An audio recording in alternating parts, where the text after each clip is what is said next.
Welcome back. Well, the ANC's Electoral Committee is coming under sharp criticism over its vetting processes. This follows the disqualification of our party veterans Tony Yengeni and former ANC Women's League President Bathabile Dlamini. The two were informed of their illegibility to contest leadership positions for various reasons. Dlamini is challenging the decision through her lawyers, while Yengeni says the decision is going to finish the movement. What informs the Election Committee's decisions? We're joined now by Chief Matsila, the Secretary of the committee. Chief, thank you so much for your time this morning. Welcome to the South African Morning. I mean, these are two individuals. I'm talking here about one such, Bathabile Dlamini, as well as Tony Yengeni, who won in 2003, obviously faced about a sort of 4-year sentence for the involvement of fraud in the arms deal. And the other one, of course, that the March sentence was handed down, which was related to the 2017 SASSA grant saga, right? So it does not necessarily mean that they're completely innocent. And I would think this was part of what informed the decision to say you cannot contest for the NEC position. Yes. You'll recall that the 54th conference in Nasrec in 2017 made resolutions regarding the integrity of ANC leaders to say that we should elect leaders who are above board, who have got good moral standing in society. To that effect, the National Executive Committee was instructed by that conference to make rules for nomination of leaders, especially NEC members. Subsequent to that, the NEC appointed the Electoral Committee, which then proposed rules to the National Executive Committee. And those rules, talk about who should qualify to stand as a nominee for the candidate's position in the NEC. And then you specifically go to Rule 4, and especially Rule 4.2.1, which says that if you have been found guilty for any serious crime, including corruption, and your prison sentence imposed by the courts will be more than 6 months in prison, you are not allowed to stand. That's the first rule. The second rule is 4.2.2, which talks about those comrades who have been found guilty by the disciplinary committees of the ANC and therefore would have been also maybe suspended in the last 10 years. The last one is if you are awaiting the outcome of a court case or an internal hearing in the ANC. So those are the three main criteria that could disqualify anybody. And where candidates are disqualified, the Electoral Committee will have simply used those rules. And what is important is that those rules are approved by the National Executive Committee, and some of the people that you say are implicated are also NEC members who were present when the rules are made, and they are their own rules.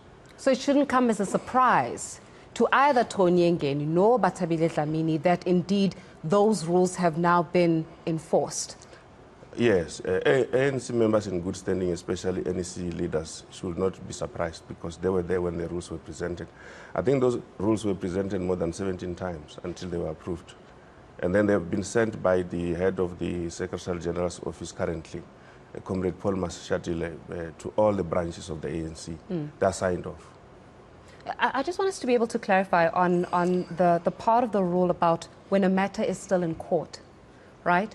So when it pertains to the president of the African National Congress, I would deem that he is he does not receive any special treatment. And he shouldn't, because otherwise the rules are very selective in the way that they're imposed. On one side, the matter of Phala, he's taken it to the Constitutional Court. The report came out during a panel review, and he's saying that he's actually taking it under review and also subsequently took it into a court procedure. So therefore, by taking it into court and the matter is still within a court, does he still make it eligible for him to even contest? I mean, how far does it extend in terms of his, his eligibility in contesting, especially given that during the NEC meeting, was it also not said that it was supposed, the Phala matter when it comes to the Integrity Committee's findings, it was supposed to be taken to the elective conference? So is he completely exonerated, or how does the rule apply to him? What I'm saying is that, because matters are, you're supposed to be treating everybody with the same kind of, way. Yes, you see, indeed, you are right. The rules don't have eyes.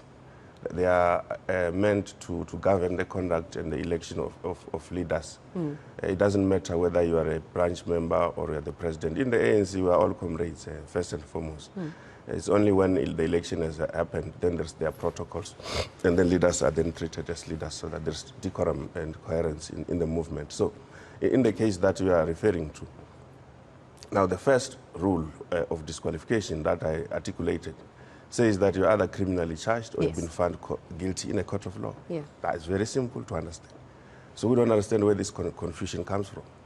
I think sometimes it's engineered confusion. But the second part of the rule, though, in terms of, I mean, you were saying that the second part of the rule, if the matter is still within, because there were two sections, yes. right? The second part, clarify on yes. the second part of those rules and how yes. it would pertain this time to Phalaphala. Which matters should be in the court of law. It's when you're criminally charged and you're awaiting the outcome of a trial. That's when the rules kick in. So if something is, if you have not necessarily been criminally charged, then you can still contest irrespective of. Yes, and I mean, we give examples and people sometimes don't like it. I'll give you an example of those that are implicated in the Zondo Commission. Some are implicated in digital vibes reports and other reports. But when comrades are not criminally charged or have not been found guilty in the court of law, the Electoral Committee has got no role there. And if the person should be found to have done wrong by the Integrity Committee, what happens then? Yes, that's a very important issue that you are raising. See, there are steps there that should happen. The Integrity Commission will take recommendations to the NEC. The NEC should approve the recommendations. Thereafter, the NEC should also implement those recommendations. So say for example, the Integrity Commission says you should step aside. It means the NEC must approve that and must also make you step aside. Then the Electoral Committee will look at that in terms of the rules, that you are no longer available to stand.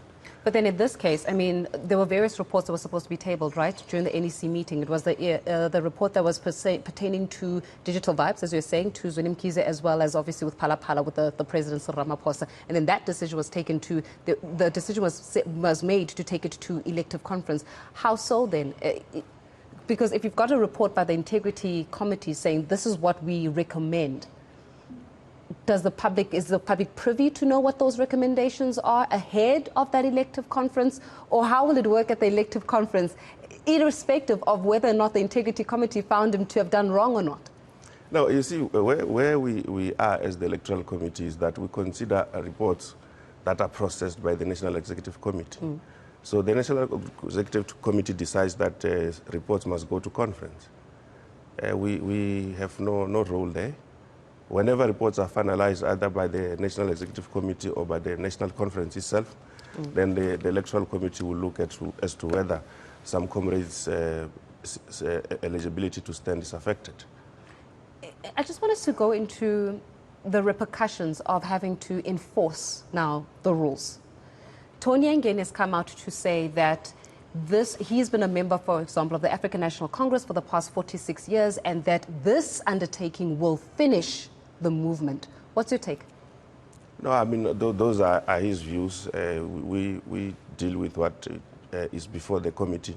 He has not said anything to the committee, so we really don't have a comment in that regard. And then Bathabile Dlamini is seeking legal counsel in that regard. Do you think that she will have a face point or face chance? No, what we advise in such cases where people are displeased and they make that known to us, then we say that, in terms of the internal remedies available within the ANC, you can still appeal that outcome. But you have to make some representations before the committee so that the committee can apply its mind and see if it would come to a different final decision. Is there a fear that this will significantly, already sever any form of attempt to unify the African National Congress, that it will seriously put a dent on your unity mantra? Because now it's a huge division along faction lines, and the factions are not new within the African National Congress. Ahead of this elective conference, is there concern that there will be further division within the ANC and that perhaps there will be more robust movement to seek out to, discredit one faction versus another? No, we don't think that should be the case, because the rules are not applied in accordance with any faction whatsoever. Even when they were approved, they were not approved for a faction, because they were approved by the entire NEC. And here, you know, the ANC is simply implementing its conference resolutions and the provisions of the ANC constitution. So everybody is united by the resolutions of the conference and what is provided in the rules and in the constitution. Yeah, not everybody, because, I mean, the likes of Tony Yengeni are saying that this will finish the movement. So clearly there are those that are just not united at all when it comes to this, and disgruntled for obvious reasons because they have been excluded. But another severe allegation that has come into the fold is that of members who feel disgruntled by the nomination numbers that have come out in the list, saying that they would seek raw data through this just to understand exactly how the branches nominated and whether or not the numbers are actually a true reflection of the sentiments of branches. What do you say with this? Because this is a serious allegations ahead of this elective conference that if people are seeking raw data, it means that there is that accusation, so as it were, that these numbers were either fabricated or more members were added or they were doctored somehow to suit a particular outcome. No, I think, you know, that there's confusion sometimes as to how does one make it to the list. We must say that in terms of the ANC constitution, it must be proposed by a province. And with respect to the additional 80 members to be nominated, you have to be within the top 80 nominees in a particular province. When you don't make that cut, we don't consolidate your statistics into the national list. That then culminates into us having 200 candidates for the additional NEC members. That's the most important issue to understand, that if you don't see your numbers, it means you were not amongst the top 80 candidates in any of the provinces or by nominations by the leagues. And that raw data with respect to the top 80 and the consolidation of the 200 nominees has been made available to all comrades, including those comrades that are complaining. But you see, the request for raw data must be made against a specific and well-articulated, documented complaint. It can't just be made just because there are general complaints, that because I'm not happy that I don't have numbers. You need to show us which numbers you think were not affected in our calculations. Then we'll be able to help you. So we are saying to our comrades, accept the democratic outcome of the nomination process, because the process starts with the branches. And then all those nomination packages are then deposited at the provinces with the provincial secretaries and the nominations administrators that we have in those provinces. Then we dispatch an independent electoral agent called Elections to go and capture, there in the provinces, capture those nominations. And then they are consolidated. So these are just disgruntled members, really, who are unhappy with the fact that they could not have the desired outcome of power that they had intended, or that they had thought they'd be privy to. Yes, and I think sometimes, there are schemes that run at local levels where people are promised that they will be elected. And when they are not elected, then they cry foul. And we are saying, comrades, this is not the end of the world. Accept the democratic outcomes of a nomination process, and it's a process with integrity. It's not very possible to foul this process. And again, on the other side of it, Chief Matsila, is the fact that many individuals are concerned about how this whole Phala farm saga, which I can imagine is a dark cloud that hangs over the African National Congress, because the President of the Republic of South Africa and the President of the African National Congress is implicated in that regard, right? As per the findings of the panel review. That because of this dark cloud that hangs over, the proper and adequate deliberation on some of the very pertinent policies that were taken during the policy conference of the ANC have not had time to be really mulled over and debated and deliberated upon, because the only thing that has happened since this panel report has come out, it's, you're putting out fires. It's here, and then it's panel review, and then it's courts, and then it's... So in that instance, is there concern within the ANC that you have not necessarily been given the space and the allowance to talk to the policies of the African National Congress ahead of the elective conference and how they will be adopted? No, the policy discussion documents, as far as I know, have been sent to branches. And you will see that the provincial structures are having provincial general councils to deliberate on their own policy positions so that they can participate at conference. So the policy space is not polluted. It's still there, and it's still very vibrant, and it's still very democratic. So, but we as the Electoral Committee only use rules, not what is happening, the dramas out there. we watch and observe, but we stick to the rules. Is there concern as the Electoral Committee that the drama will be unfolding at this 55th National Elective Conference? Because it is a major one for the ANC, isn't it? Especially ahead of 2024. Yes, that's a critical and crucial conference, considering that you will elect the leadership that takes us into the national general elections in 2024. But we had a meeting yesterday with all the provincial secretaries and Comrade Paul Mashatile to look at our readiness, to look at the lists. We are together in unity going into conference. The people are ready, the delegates are there, the candidates are there, the venue is there, so we are set. But are South Africans ready for the outcome of this conference? Let's say, hypothetically speaking, who your best candidate is for 2024, right? If you re-elect Sir Ramaphosa, the president of the African National Congress currently, as the president to take into 2024, this is unfolding in front of South Africans, right? So they already know that their president in one way or another is implicated in Phala Phala. It's not going away. We all know it's not going away, and it's unfolding in front of our eyes. If it indeed is Zweli Mkhize has got this digital vibe scandal that is heading over his head as well. If you look at the DSG or even nominations on the list for the DSG, for example, Nomvula Mukonyan, that's got a whole nother Busasa case, a saga that is hanging over. These are all individuals that I would deem as not being squeaky clean in the eyes of South Africans. And because it's unfolding in front of the public and it's unfolding in front of your electorate, is there concern that there is no upstanding member of the African National Congress who could potentially make the top 6 position, who could take this political party into 2024 and guarantee a win? Not guarantee coalition, because coalition is just showing that you've lost numbers, but guarantee a win. No, I think the upstanding or the good standing that you are talking about in terms of ANC leaders must be looked at within our rules. And we appreciate that there are these complex issues. But what is important is that all these complex issues are going through different processes. Some it's panels, some it's law enforcement agencies working on matters. So until those matters are concluded, we think that we should reserve our opinions, because these processes can go one way or the other. So the patience that should be there is to that these processes must conclude to finality. Then the public can see whether the ANC has got good leaders or not. Because well, we know that the processes in South Africa do not necessarily take 6 months, right? In some instances, you've been privy to this, the justice system or the wheels of justice may take 2 years to unfold or to turn, or 5 years to turn. And in that regard, 2024 is after, well, we don't even count the year anymore. It's 2023 next year. 2024, you've got literally 1 year to convince South Africans that the African National Congress has got members that will not only represent the interests of the Republic, but also represent the interests of services on the ground.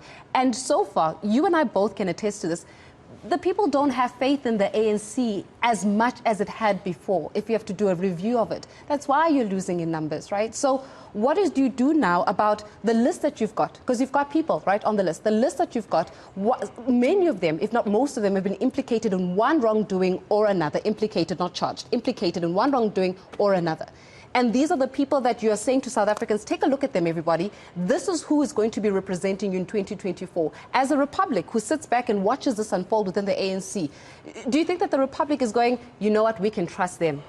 It's hard to trust people that have been implicated in things that have been cited within the very same Zondo Commission that you're mentioning. It becomes very difficult. And I'm saying this as somebody that you have to convince to go and vote come 2024. No, yes. And I think the issue is that the ANC is now undergoing a very thorough organizational renewal process. And renewal efforts are there. You know, for the first time, you can see we're vetting very senior leaders, and some of them are being disqualified. Surely those kinds of steps will start to make us regain public confidence and be looked at differently by those that would vote for us. So the ANC is on a very serious, dedicated process of renewal. For the first time, we're asking people to disclose their financial matters related to campaigns for the first time. And there's cooperation. People are sending us bank statements to say, scrutinize my bank statements, I'm not using ill-gotten money to campaign. So all these kinds of processes. And there's also a renewal commission headed by Comrade Thokoza Didiza looking at renewal issues. All these efforts are meant to restore confidence that we should have in public. So I think that, given all that is happening in the ANC, you can see there are no holy cows. If you are wrong, we tell you that you are wrong. And then we take steps, and then we discuss. And so that is playing in the public. And we think that the public should be able to start to trust the ANC again. Yeah, but you speak about renewal, and I can respect the attempt and the intention to renew. But what becomes difficult is intention versus implementation, right? That's where a lot of us fall short. There's intent to renew, and then there's the implementation strategy of renewal. Right now, you're saying that people are saying, here, take a look at my statements. This is where my funding comes from. But the CR17 statements, are they still not open for the public? Right? And that was a court decision on top of that, right? So in terms of being able to be transparent, there's one bit of transparency that is lacking. We can argue the politics around that and say, why wasn't the NDZ request not made and the like? But that's just what has been playing out here. You're talking about how there are no holy cows, for example, right? There should be no holy cows, but it becomes very difficult, and again, to trust the African National Congress if the transparency and the agenda to renewal is not happening in the rapid rate that it's supposed to. Because it makes one question just how deep does the corruption lie? Yes, and you see some of the processes involved are external to the ANC. But if you look at our own internal mechanisms and systems, you can see that there's rapid work that is happening to renew the organization. The rest of the issues that are in courts, we can't interfere. We can't go to the courts and say, finish this tomorrow, because they have their own processes which we should respect. So where it's internal, indeed, there is some efficiency that is applied. But other factors that are outside of the control of the ANC are left to those that are responsible, because, you are inside the ANC. There are things in government, there's things everywhere in parliament. We are not there, but we deal with our own rules inside the ANC. Chief, I think more than anything else, Chief Matsila, it's about how we watch this 55th elective conference, very important, significant one ahead of the 2024 elections unfold. But you're not anticipating anything dramatic, right, come next week, Friday? No, if you look at where we are, the provinces are not complaining, the regions are not complaining, the branches are getting ready to come to conference, so there can't be drama. People are anxious to go there, not only to elect, but also to debate the substance of the policies and the constitutional amendment that is going to be proposed. So, we even yesterday took a decision that we'll no longer have 3 voting sessions, but we'll have 2 sessions for officials first, and then for the additional members secondly, just to allow branch members more time to go and debate policy matters.